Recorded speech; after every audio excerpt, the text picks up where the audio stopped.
পারছি না আমি আর ভেবে পাচ্ছি না বাবা, একদম ভেবে পাচ্ছি না, আমার প্রেসার বেড়ে যাচ্ছে। আমাদের 30টা লেভেলকে সৌরসভা একাই কাবু করে দিল। আমাদের কাজের লোকগুলো তো পাল্টি খেয়ে গেছে, সব সালা ব্লাডি ফোল। এই কোর্টের আদেশ গেল গ্রামবাসীদের পক্ষে, সমস্ত গ্রামবাসীরা সৌরভ সিংহের পক্ষে। এসপি সাহেব থানায় চিঠিতে জানিয়ে দিলেন। বাবা বেশ বুঝতে পারছি বাবা, এবারের মতো চালটা ওই সৌরভ সিংহ মাছ করে দিয়ে গেল বাবা। ওই সৌরভ সিং যদি হয়ে গেল বাবা, তাহলে দেখছি এবার আমাদের অন্য প্ল্যান করতে হবে রে, অন্য প্ল্যান করে এই যাত্রায় আমাদের জিততে হবে, আমাদের আর কোনো উপায় নেই।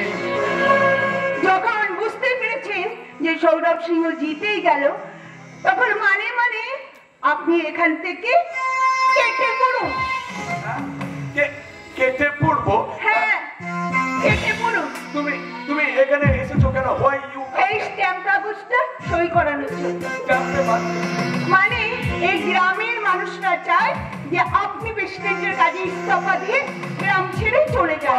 বাবা, গ্রামের মানুষ বলো কি? না, আমি এত কাজ করলাম, কত জনমুখী কর্মসূচি, ওরা মানে ভেরি ব্যাড। থাকুন, ওই কুমিরের কান্না কেঁদে কোনো লাভ নেই, কারণ এই গ্রামের একটা বাচ্চা ছেলেও জানে যে আপনি গ্রামকে কতটা ভালোবাসেন। নিন, সইটা করে দিন। ঠিক, সামান্য কয়েকটা সই করার এত দূর ছুটে এলে, আর আমাকে বলতে পারতে আমি নিজে বাবাকে নিয়ে গিয়ে সইগুলো করে দিতাম। বেশ, তুমি যখন চলে এসেছো তখন তোমার সাথে আমার একটা ডিল হয়ে যায়। তুমি তোমার আর আমার ম্যারেজ রেজিস্ট্রি পেপারে সাইনটা করে দাও, আর আমি বাবাকে দিয়ে তোমার স্ট্যাম্প পেপারে সাইন করে দিই। এই সুরভি, তোমার জীবনের ক্ষতটা আমি আমার ভালোবাসার প্রলেপ দিয়ে সারিয়ে দেবো সুরভি, একেবারে সারিয়ে দেবো। একটা কথা মনে রাখবে, ঠাকুরের জন্য রাখা নৈবেদ্য কখনো কুকুরের ভোগে লাগে না। এই সুরভি, কুকুর বলে যখন সম্বোধন করলে তখন তার কামড়টা তো একটু আধটু সহ্য করতে হয় সুরভি।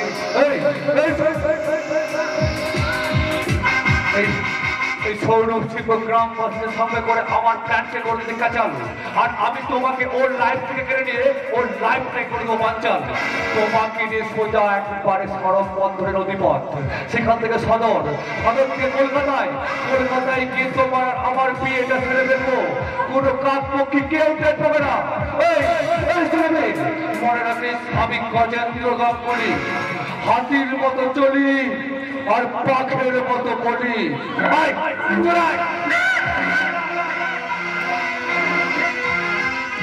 চল বাবা, বাঁচা গেল। ঠাকুর যা করে মঙ্গলের জন্যই করে। জয় রাধা মাধব মন্ডল, তোমাকে তো আমি গুম করি একদম স্বর্গে পাঠিয়ে দিয়েছি।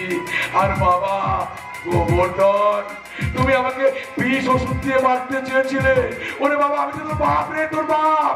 তুমি জানিস না যে বিষাক্ত সাপ আছে যা আমার বাচ্চাগুলোকে টমাটো কিনে নেয়? আমি সেরকম বিষাক্ত একটা অজগর সাপ। নটবরকে দিয়ে তোকে আমি খালাস করিয়ে দিলাম। নটবরকে ডেকে পাঠিয়েছি, এখনই নটবর আসবে, ওকে কিছু উপহার দিতে হবে। উপহার আমি চলে এসেছিলাম। আমি তোর কথাই ভাবছিলাম জানিস। আচ্ছা শোন, আমি সদরে চলে যাচ্ছি। তো তোকে আমি কি করবো জানিস তো? ওই বড় দিঘিটার পাশে যে 7 বিঘে ধানি জমিটা আছে, ওটা তোকে আমি গিফট দিলাম, মানে উপহার দিলাম। আর ওই আম বাগানের কিছুটা অংশ, 3 পয়সা অংশ তোকে লিখে দিলাম। পুকুরের মাছ পাবি, আম পাবি, ধান পাবি, তোর আর কোনো অসুবিধা নেই। ঠিক আছে তো? বল, তোর কিছু লাগবে কিনা? আর আমার কিছু লাগবে না। আমি আরেকটা উপহার তোকে দিতে চাই। আচ্ছা, সারপ্রাইজ। তুই তোমার সার্ভেন্ট, মানে যা বলেছি তাই করেছিস, তোকে তো উপহার দিতে হয়। আমি পকেটেই রেখেছি।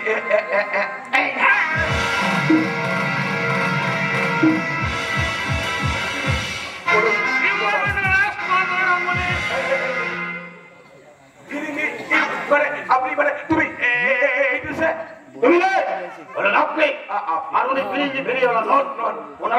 কৃষ্ণকান্ত চ্যাটার্জি, সিবিআই ডিপার্টমেন্টের একজন দুধে অফিসার। ও মাই গড! মহেন্দ্র গাঙ্গুলিকে অ্যারেস্ট করুন, তারপরে বডিটা মর্গে পাঠানোর ব্যবস্থা করুন। তারপরে আমি দেখছি শয়তান গজেন্দ্র গাঙ্গুলিকে। শয়তান গজেন্দ্র গাঙ্গুলি